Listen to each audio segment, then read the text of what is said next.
ये cross dressing है जो हमारे एक सब्सक्राइबर द्वारा दी गई है। अगर आप भी अपनी वीडियो बनाना चाहते हैं तो मुझे कमेंट बॉक्स में हाय लिख के बताएं।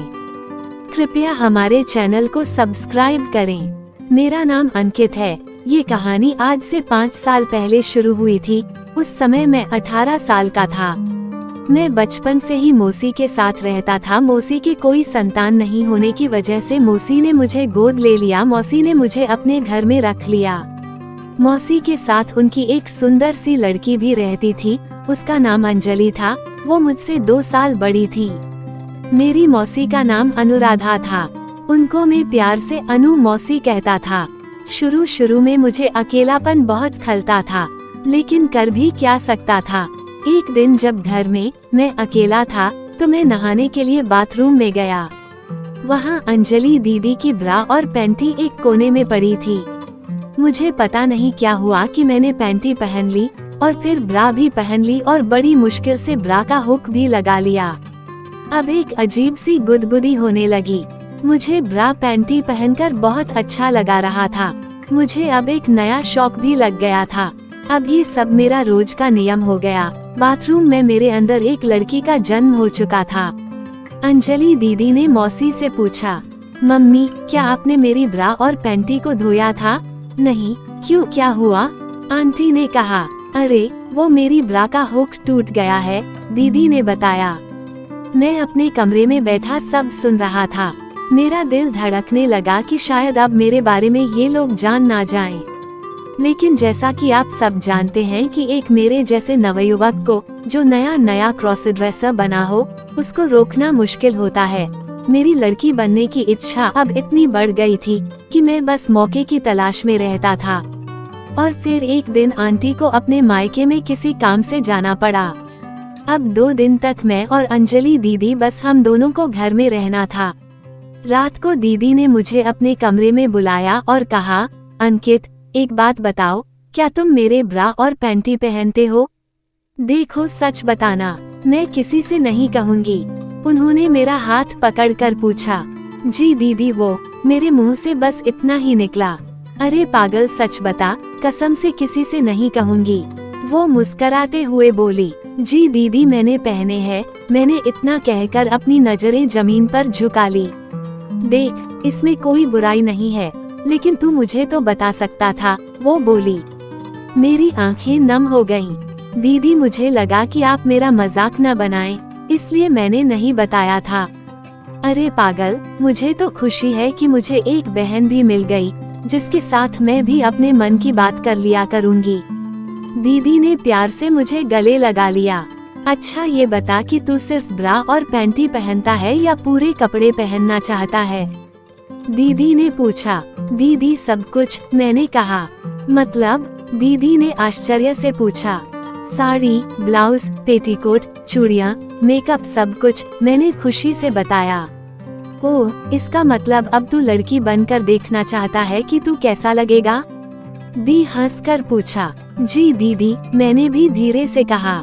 ठीक है, एक काम कर, ये ले क्रीम और गर्दन के नीचे पैरों तक इसे लगाना, फिर आधे घंटे बाद धो लेना, दीदी ने एक क्रीम देते हुए कहा। मैं क्रीम लेकर बाथरूम में गया और सारे बदन पर मैंने उस क्रीम को लगाया। फिर उसको धोने के बाद मेरा पूरा बदन एकदम चिकना हो गया। वैसे भी मेरे शरीर पर बाल बहुत ही कम थे। फिर एक टॉवल लपेटकर मैं बाहर आया। अब दीदी ने मुझे एक नई पैंटी दी जो मुझे एकदम फिट आ गई। अब मुझे चलने में भी अजीब सी फीलिंग आ रही थी। फिर दीदी ने मुझे एक मैचिंग ब्रा पहनाई। जब मैं हुक लगा रहा था तब अंजलि दीदी बड़े गौर से देख रही थी। मैंने पूछा, क्या देख रही हो दीदी? तो अंजलि दीदी बोली, कुछ नहीं, मैं तो ये सोच रही थी कि हम लड़कियां भी इतनी सफाई से हुक नहीं लगा पाती, और एक तुम हम की ब्रा का हुक ऐसे लगा रहे हो मानो हमेशा से ब्रा पहनते आ रहे हो। दीदी, प्रैक्टिस से ही आदमी परफेक्ट बनता है, मैंने कमर पर हाथ रख कर कहा। लेकिन आदमी तो कभी ब्रा नहीं पहनते, दीदी ने चिढ़ाया। दीदी अब सताओ मत, मैंने बनावटी गुस्से से कहा। अब तो अदाएं भी लड़कियों वाली हो गई है तुम्हारी, दीदी हंसने लगी। मैंने कब कहा मैं लड़का हूँ, मैं भी मस्ती में आ गया। ठीक है, अब तू लड़की है और आज से तेरा नाम अंकिता है। दीदी ने मेरे गाल खींच कर कहा। आउच दीदी, ये रबड़ के नहीं हैं, मैंने गाल सहलाते हुए कहा। और सुन, जब तक मम्मी नहीं आती तब तक तू लड़की की तरह ही बोलेगी, चलेगी और बातें करेगी। दीदी ने फरमान जारी कर दिया। ओके मेरी प्यारी दीदी, जो आप कहोगी मैं वही करूँगी, मैंने भी लड़कियों की तरह इथलाते हुए कहा। चल ठीक है, अब बता क्या पहनेगी, साड़ी, सलवार सूट या लहंगा? दीदी ने प्यार से पूछा। दीदी, अगर आंटी का ब्लाउज फिट आ जाए तो साड़ी ठीक रहेगी, मैंने कुछ सोचते हुए कहा। आंटी का ब्लाउज पहनकर देखा तो मुझे वो एकदम फिट आया, ऐसा लग रहा था जैसे उन्होंने मेरे लिए ही बनवाया हो। अभी मम्मी के ब्लाउज से काम चलाओ, फिर किसी दिन तुम्हें टेलर के यहाँ ले चलूंगी, फिर अपने नाप का ब्लाउज सिलवा लेना। वैसे भी अब तुम पैंट शर्ट तो पहन नहीं पाओगे। दीदी फिर चिढ़ाने लगी। ऐसा है दीदी, ज्यादा मजाक में मत आओ, मैंने रूठने की अदा दिखाई। अब दीदी ने मेरे सिर से पेटीकोट डाला और कमर पर कस कर बांध दिया, इतनी जोर से कि मेरी चीख निकल गई। मैंने कहा, दीदी जरा आराम से करो। दीदी बोली, पागल, अगर कस के नहीं बांधूंगी तो साड़ी की प्लेट्स भी ढीली हो जाएंगी। रात के 10 बज गए थे और मेरा ट्रांसफॉर्मेशन अभी भी पूरा नहीं हुआ था। दीदी ने बड़े सलीके से मेरी साड़ी की प्लेट्स बनाई और फिर मेरी साड़ी के पल्लू को सेट कर दिया। अब चेहरे पर पाउडर लगाया और होठों पर रेड कलर का लिपस्टिक लगाई। आईलाइनर से मेरी आंखें और भी सुंदर लग रही थी।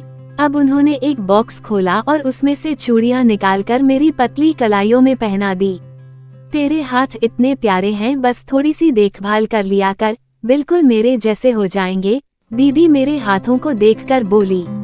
ये बात सही था कि अंजलि दीदी के हाथ और पैर वाकई में बहुत सुंदर थे।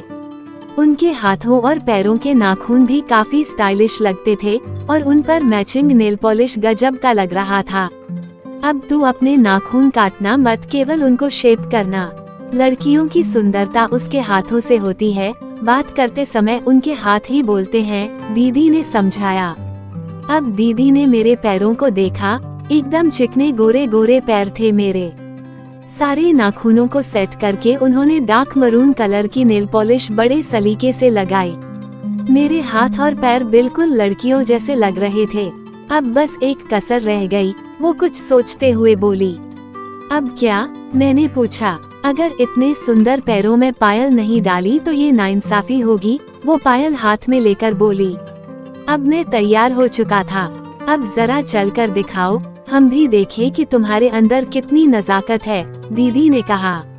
अब शुरू हुआ मेरी ट्रेनिंग का सफर। लगभग 1 घंटे तक उन्होंने मुझे कमरे में घुमाया। देखो, दोनों बाहों को अंदर की तरफ दबाकर और कलाइयों को ढीला छोड़ दो। एक पैर को दूसरे पैर के सामने क्रॉस करके चलो।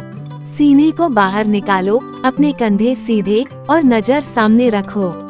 दीदी मुझे सारी बातें बताने लगी और ध्यान रहे चलते समय कॉन्फिडेंस कम नहीं होना चाहिए, वो आ बोली।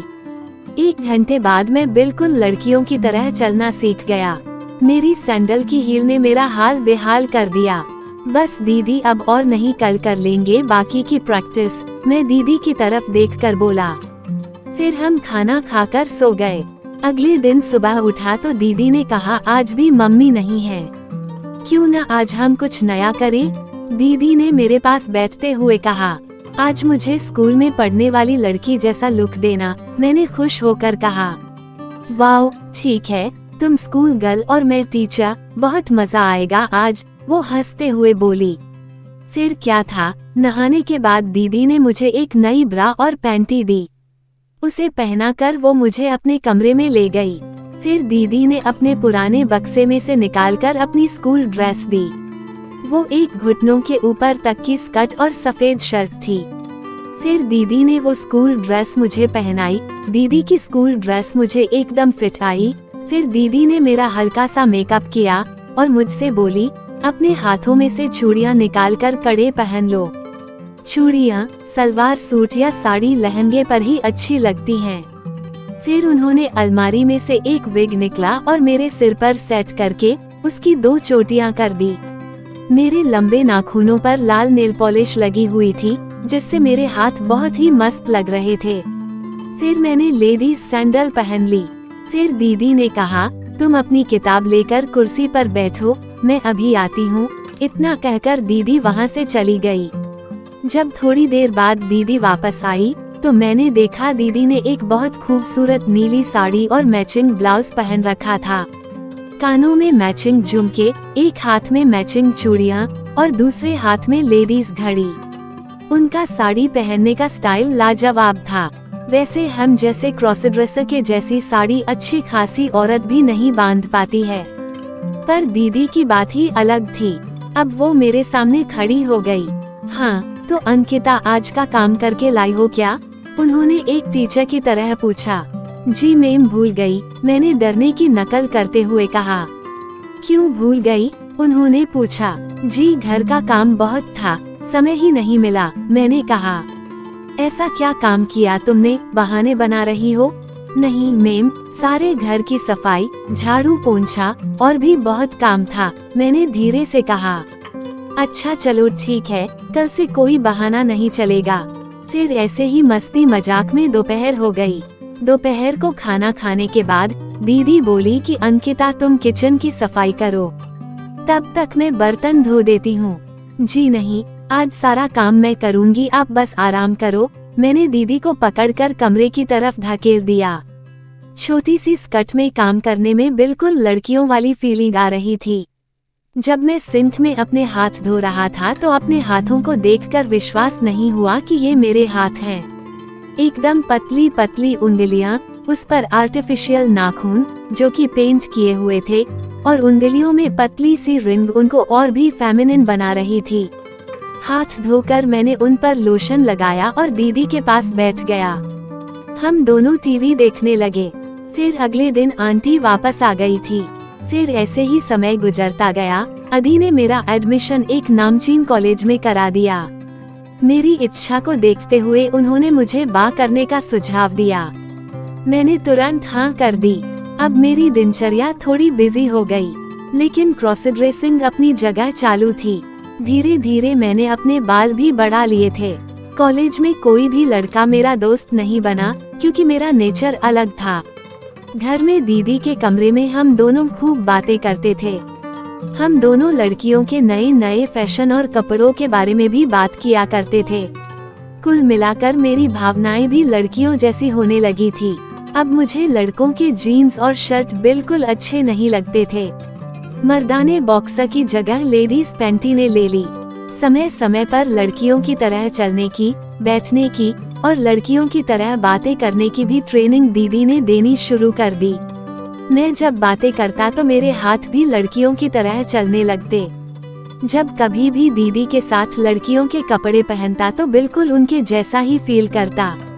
बात करते समय अपने बालों को उंगली से कान के पीछे करना, मुंह दबाकर धीरे से हंसना, अपने हाथों के नाखूनों को देखना, ये सब ऐसे बदलाव थे जिनको मैं महसूस कर सकता था।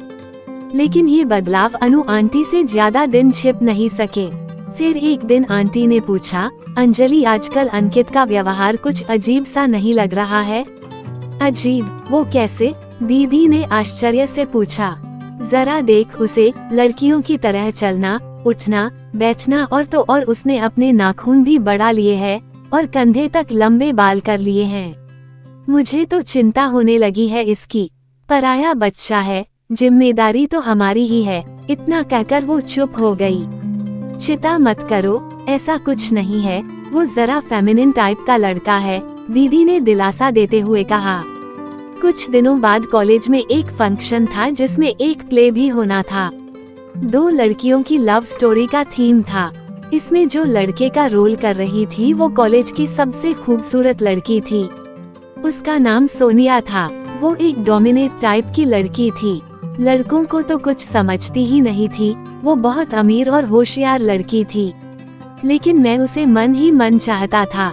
ये प्ले मेरे लिए एक सपना था, क्योंकि मन की दबी इच्छा को पूरी करने का सबसे बेहतरीन समय था। मैंने दीदी से कहकर लड़की वाले रोल के लिए अपना नाम दे दिया और एक बार में मेरा सिलेक्शन हो गया। पता नहीं सोनिया को कैसे पता चल गया और वो मेरे पास आई। बधाई हो अंकित, उसने मुझसे हाथ मिलाते हुए कहा। बधाई किस बात की? मैंने अनजान बनते हुए पूछा। अरे तुमको पता नहीं कि तुम मेरी हीरोइन बनने जा रही हो? ये बात उसने इस अंदाज में कही कि मुझे शर्म आ गई। थैंक्स, मेरे मुंह से बस इतना ही निकला। अंजलि अब इसको 2 हफ्ते के अंदर एकदम चिकनी चमेली बना दे, जिससे कि जिस दिन प्ले हो ये मेरी बीबी जैसा लगे। सोनिया ने हंसते हुए दीदी से कहा।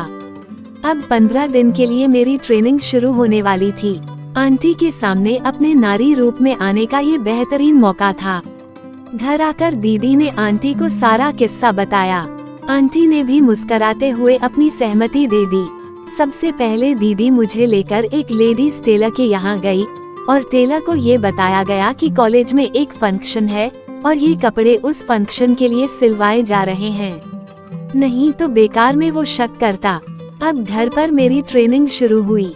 अनु आंटी एक बैंक में मैनेजर, इसलिए उनके ऑफिस जाने के बाद हम दोनों अकेले ही घर में हते थे। मेरी ट्रेनिंग ठीक ठाक चल रही थी। दिन भर निश्चिंत होकर मैं लेडीज कपड़े ही पहनता था, कभी सलवार सूट तो कभी साड़ी ब्लाउज। हम लोगों का रोल प्ले भी चलता रहता था। कभी मैं भाभी बन जाता और दीदी मेरी नंद बन जाती, कभी कभी हम दोनों सहेलियां बन जाती। कुल मिलाकर लाइफ मस्ती से चल रही थी। फिर वो समय भी आ गया जब कॉलेज में इस पार्टी में एक ड्रामा होने वाला था। मेरी तैयारी पूरी थी। ड्रामे से एक रात पहले मेरी दीदी ने मेरे हाथ पर बहुत खूबसूरत मेहंदी लगाई। रात को सभी जल्दी ही सो गए क्योंकि सुबह बहुत सारे काम करने थे। फिर हम सभी सुबह जल्दी ही उठ गए। कॉलेज जाने का टाइम 10 बजे का था। मैं जब नहा धोकर बाहर आया तो मेरा बदन एकदम चिकना हो चुका था। मेहंदी भी एकदम मस्त उभर कर आई थी। फिर दीदी ने एक दुल्हन वाली खूब कड़ी हुई साड़ी निकाली जो काफी वजनदार भी थी। गोल्डन जरी का काम किया गया था इस साड़ी पर। बड़ी मुश्किल से इस साड़ी को मुझे पहनाया गया। फिर दीदी ने मेरा मेकअप करना शुरू किया। करीब आधे घंटे बाद मेरे चेहरे से मर्द का नामो निशान मिट चुका था। इसकी जगह पर एक सुंदर सी लड़की आईने में नजर आ रही थी। हसीन चेहरा, आँखों में काजल, होठों पर लाल रंग की लिपस्टिक से मैच करती हुई मेरे नाखूनों पर लगी नेल पॉलिश मुझे और भी खूबसूरत बना रही थी। कानों में झुमके और नाक में एक छोटी सी नोज रिंग मस्त लग रही थी। फिर मेरे पैरों में पायल पहनाई और मेरी दोनों नाजुक कलाइयों में ढेर सारी चूड़ियां पहनाई। अब इन चूड़ियों का बोझ मेरी नाजुक कलाइयां उठा नहीं पा रही थी। अब जरा चल के दिखाओ मेरी गुड़िया, दीदी ने बड़े प्यार से कहा। मैंने चलना शुरू किया। उई मम्मी, मेरे मुंह से निकला। क्या हुआ? दीदी ने पूछा। कुछ नहीं दीदी, इतनी भारी साड़ी मुझसे तो नहीं पहनी जाएगी और ये चूड़ियां भी इतना शोर कर रही हैं। मैंने परेशान होते हुए कहा। आज महसूस हुआ कि साड़ी और चूड़ियां ये केवल हम लोगों को औरत ही नहीं बनाती बल्कि हमारी सोच को भी बहुत कमजोर कर देती है। मुझे एक नॉर्मल औरत से भी ज्यादा कमजोर होने का एहसास हो रहा था इस वक्त। खैर अब चलने का समय हो गया। करीब आधे घंटे बाद हम लोग कॉलेज पहुंच गए। मुझे बड़ी शर्म आ रही थी क्योंकि आज तक किसी ने मुझे इस अवतार में नहीं देखा था। कार से बाहर आने में थोड़ी हिचक हो रही थी। क्या बात है, अंदर ही रहने का इरादा है? अंजलि दीदी ने हंसते हुए कहा। नहीं दीदी, वो पहली बार साड़ी पहनी है, पता नहीं लोग क्या सोचेंगे। मैंने हिचकिचाते हुए कहा। अरे कोई भी नहीं पहचान सकता, एकदम प्रिंसेस लग रही हो। चलो फटाफट निकलो बाहर। इतनी भीड़ भाड़ में सब यही समझ रहे थे कि मैं भी किसी स्टूडेंट के साथ आया हूँ। हम लोग सीधे ऑफिस में गए। वहाँ पर हमारे ड्रामा की टीचर मिसेज शर्मा मौजूद थी। हम तीनों को देखकर वो कुछ ज्यादा ही खुश हो गई। उन्होंने मौसी को देखते ही उनको गले लगाया। ऐसा लगा कि ना जाने कितने जन्म के बाद दोनों मिली हैं। फिर हम दोनों ने उनको नमस्ते किया। ये सुंदर सी लड़की कौन है तुम्हारे साथ? मिसेज शर्मा ने मेरी तरफ देखकर पूछा। अरे मैडम पहचानो तो सही, मौसी ने मुस्कुराते हुए कहा। अरे अंकित तुम? ओह माय गॉड यार, तुम तो बहुत ही सुंदर लग रहे हो लड़की बनकर। मिसेज शर्मा ने मुंह पर हाथ रखकर आश्चर्य से कहा। अनु यार, तुम लोगों ने तो कमाल ही कर दिया। इसे देखकर कोई भी नहीं कह सकता कि ये एक लड़का है, मिसेज शर्मा ने तारीफ भरे शब्दों में कहा। ये मेरा नहीं बल्कि मेरी बेटी का कमाल है और इस अंकिता का भी इसमें पूरा योगदान है, मौसी ने बताया। तभी वहाँ वो शैतान की नानी सोनिया आ गई। बस उसने मुझे देखा और चालू हो गई, आय हाय मेरी दुल्हन तो पूरी तरह से तैयार है। बस इतना कहकर उसने मेरी कमर में चिकोटी काट ली। उई, क्या करती हो? मेरे मुंह से एक कराह निकली। क्या हुआ बेटा? मौसी ने मुझे देखकर पूछा। कुछ नहीं मम्मी, अंकिता को किसी चींटी ने काट लिया होगा, दीदी ने सोनिया को आंख मारते हुए कहा। यार तुम तो वाकई कमाल हो, एकदम चिकनी चमेली। ये कलाइयों में ढेर सारी चूड़ियाँ, कान में झुमके, पैरों में पायल और कमाल का मेकअप। ऐसा लग रहा है कि तुम ड्रामा में नहीं बल्कि अपने स्वयंवर में आई हो, सोनिया मुझे देखते हुए बोली। सोनिया जाओ तुम अपनी तैयारी करो, अंकिता को परेशान मत करो, मिसेज शर्मा ने सोनिया को समझाते हुए कहा। अंकिता नाम भी मस्त है मेरी जान।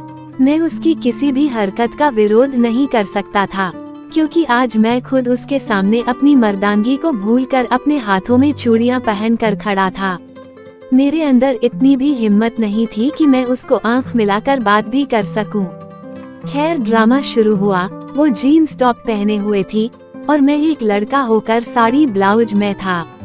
इस ड्रामे की कहानी दो लड़कियों के आपसी रिश्तों की थी, वो रिश्ता जो समाज को स्वीकार्य नहीं होता है। सोनिया में मर्दाने फीचर्स होने की वजह से वो इस रिश्ते में लड़के जैसा रोल कर रही थी और मैं उसकी प्रेमिका का रोल कर रहा था। ड्रामा खत्म होने के बाद हम सब लोगों को डिनर का आमंत्रण मिला। डिनर पर भी मेरी एक्टिंग की सभी ने तारीफ की। मुझे खुद नहीं पता कि मैं इतनी अच्छी एक्टिंग कैसे कर गया, लेकिन सोनिया का भी गजब का सहयोग रहा, जिससे मुझे जरा भी घबराहट नहीं हुई। मैं अब दिल से उसे चाहने लगा था। घर आकर मैंने कपड़े बदले और अपना लोअर और टी शर्ट पहन लिया। अरे ये तुमने क्या पहन रखा है? दीदी ने मुझे देखकर कहा। क्यों, क्या हुआ? मैंने पूछा। मैं समझी कि तुम मैक्सी या शर्ट जैसा कच पहनोगे। वो आश्चर्य से बोली। अरे दीदी, आज मन कर रहा था ये सब पहनने का, मैंने कंधे उचकाते हुए कहा। ओह, तो अब हमारा भाई वाकई में भाई बन गया है, दीदी हंसते हुए बोली। अब चूंकि मेरी पढ़ाई लगभग पूरी हो चुकी थी, इसलिए मैंने नौकरी के बारे में सोचना शुरू कर दिया और जल्दी ही एक मल्टीनेशनल कंपनी में मुझे जॉब मिल गई। उस दिन मैं बहुत खुश था। मैंने जॉब लेटर अंजलि दीदी को दिखाया। अंकित, अब तो पार्टी बनती है, दीदी खुश होकर बोली। जरूर, लेकिन मेरी भी एक शर्त है, मैंने मुस्कुराते हुए कहा। वो क्या है भाई? दीदी ने पूछा। अगर सोनिया भी पार्टी में शामिल हो तो मजा आ जाएगा, मैंने कहा। ओह सोनिया, ठीक है मंजूर, दीदी हंसकर बोली। ठीक है, बोलो कब मिलना है उससे? उन्होंने पूछा। कल ही बुला लो, आंटी के ऑफिस जाने के बाद, मैंने दीदी से कहा। अब इंतजार था सोनिया का। मैं उसका बड़ी बेसब्री से इंतजार कर रहा था। मेरी बेचैनी देखकर अंजलि दीदी मन ही मन हंस रही थी। क्या बात है, इतनी बेचैनी क्यों? वो बोली। कुछ नहीं दीदी, मैंने धीरे से कहा। मुझको मन में एक हलचल सी महसूस हो रही थी, क्योंकि मैं कितना भी अपने आप को मर्द क्यों ना समझ लूं, लेकिन सोनिया के सामने बड़ा असहज महसूस करता था। जब से क्रॉस ड्रेसिंग की आदत पड़ी तब से लगने लगा कि मेरे अंदर भी एक बहुत खूबसूरत लड़की रहती है जिसे मैं अभी तक पहचान नहीं पाया था, और सोनिया ही वो लड़की थी जिसने मेरे अंदर की लड़की को पहचाना। जब भी मैं साड़ी चूड़ियां पहनकर तैयार होता तो शायद ही कभी मैं अपने को एक मर्द के रूप में पाता। अब मैं यही सोचता हूँ कि कैसे अपने को सोनिया के सामने एक मर्द के रूप में पेश करूँ। अचानक दरवाजे पर घंटी की आवाज सुनाई दी। मैं लपक कर उठा और दरवाजा खोला। मैं सोनिया को देखते ही रह गया। काले सूट में गजब ढा रही थी वो। रंग वैसे भी उसका गोरा था और उस पर काला सूट। मैं कुछ कह नहीं पाया, मुंह खुला ही रह गया मेरा। अब ऐसे ही मुंह फाड़े खड़े रहोगे या अंदर भी आने को कहोगे? सोनिया ने अपने अंदाज में मुझसे कहा। अंदर आओ सोनिया, मैंने भी जल्दी से कहा। वो सोफे पर आराम से बैठ गई। आज वो बहुत सुंदर लग रही थी। काले सूट के साथ मैचिंग चूड़ियां और कानों में बड़े बड़े झुमके गजब ढा रहे थे। लंबे नाखून जिन पर सिल्वर कलर की नेल पॉलिश मस्त लग रही थी। पैरों के नाखून भी सिल्वर कलर से पेंट किए गए थे। सोनिया का फैशन सेंस भी मस्त था। कोई खास मेकअप नहीं था, लेकिन सुंदरता ऐसी जिसका कोई मुकाबला नहीं हो सकता। एक क्रॉस ड्रेसर होने के कारण मैं उसकी हर चीज को बड़े ध्यान से देख रहा था। मन में वही चल रहा था जो हर क्रॉस ड्रेसर के मन में होता है। खुद को सामने वाली लड़की या औरत की जगह पर रखने की इच्छा रहती है। जो वो पहने हो वही पहनने की इच्छा, वैसे ही सजने संवरने की ललक होती है। मेरा भी वही हाल था। काश मैं भी उसकी तरह सज संवर कर बैठा होता। फिर सोनिया बोली, सुना है तुम्हारी जॉब लग गई है, अब तो पार्टी बनती है। मैंने कहा इसीलिए तो तुम्हें बुलाया है। फिर हम सब एक कैफे में पहुँचे।